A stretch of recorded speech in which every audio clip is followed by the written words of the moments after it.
Hujan masih turun. Tapi suara hujan itu perlahan terasa. Menjauh, seolah dunia di sekitar Ardi mulai teredam. Ia masih duduk di kursi sopir, tubuhnya kaku, menatap bangunan tua di depannya. Rumah Sakit Harapan Lama. Bangunan itu seharusnya tidak ada. Setidaknya, tidak lagi. Namun kini berdiri nyata di hadapannya. Lampu-lampu di dalamnya menyala satu persatu, menciptakan bayangan panjang di balik jendela. Dan sosok-sosok itu masih berdiri, diam, menatapnya. Sekarang, giliranmu masuk. Suara perempuan itu masih terngiang di kepala Ardi. Ia melihat ke arah pintu belakang ambulans. Kosong. Perempuan itu sudah tidak ada. Namun bekas air di lantai ambulans masih terlihat, memanjang keluar. Seperti jejak, masuk ke dalam rumah sakit. Ardi menggeleng pelan. Ini nggak nyata. Ini nggak mungkin nyata. Namun tangannya bergerak sendiri. Ia membuka pintu ambulans. Udara dingin langsung menyelimuti tubuhnya. Lebih dingin dari hujan. Lebih dingin dari malam. Ini bukan dingin biasa. Ini dingin yang terasa hidup. Langkah Ardi mengikuti jejak air itu. Sepatu basahnya menggema di halaman kosong. Pintu utama rumah sakit terbuka lebar. Tidak ada penjaga, tidak ada suara, tidak ada kehidupan. Begitu Ardi melangkah masuk, pintu di belakangnya tertutup sendiri. Ia tersentak. "Woi!" Ia berlari kembali, mencoba membuka pintu. Terkunci. Dari dalam. "Buka! Buka!" Tidak ada jawaban. Lampu di lorong utama berkedip pelan. Dindingnya kusam, cat mengelupas. Bekas noda hitam menyebar seperti jamur. Bau menyengat langsung menusuk hidung. Bukan hanya bau lembab, tapi bau darah lama dan sesuatu yang membusuk. Di ujung lorong, jejak air itu masih berlanjut. Ardi menatapnya dengan napas berat. "Kalau gua nggak ikut, gua bakal keluar dari sini," gumamnya. Tidak ada jawaban. Namun di sekelilingnya, terdengar suara pelan, seperti bisikan. "Ikuti, ikuti, ikuti." Ardi menutup telinganya. "Diam!" Namun bisikan itu justru semakin banyak. Ia akhirnya berjalan, mengikuti jejak itu.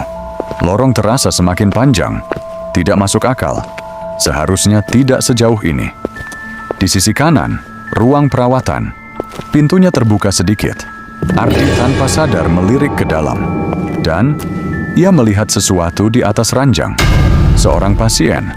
Tubuhnya tertutup kain putih. Diam. Namun, kain itu bergerak pelan. Seperti ada sesuatu di bawahnya yang masih hidup. Ardi langsung mempercepat langkahnya. "Gua nggak mau lihat. Gua nggak mau lihat." Jejak air berhenti di depan sebuah ruangan. Pintu besi. Tertulis dengan huruf pudar. "Ruang arsip. Khusus staf." Pintu itu sedikit terbuka. Dari dalam, terdengar suara perempuan itu. "Masuk!" Ardi ragu. Namun sebelum ia sempat mundur, pintu terbuka sendiri lebih lebar. Lampu di dalam menyala. Ruangan itu penuh lemari arsip. Tumpukan berkas berdebu. Foto-foto lama menempel di dinding. Ardi melangkah masuk perlahan. Dan matanya langsung tertuju pada satu meja. Di atasnya, sebuah map. Bersih, seolah baru saja diletakkan. Dengan tangan gemetar, Ardi membukanya. Isi di dalamnya membuat napasnya berhenti. Data pasien, nama, Ardi Pratama. Usia, 27 tahun. Status, meninggal. Ardi menjatuhkan map itu. Ini nggak lucu. Ia mundur perlahan, namun matanya kembali tertarik ke kertas berikutnya. Waktu kematian, 0247 jam saat ia menerima panggilan. Tiba-tiba, lampu padam, gelap total.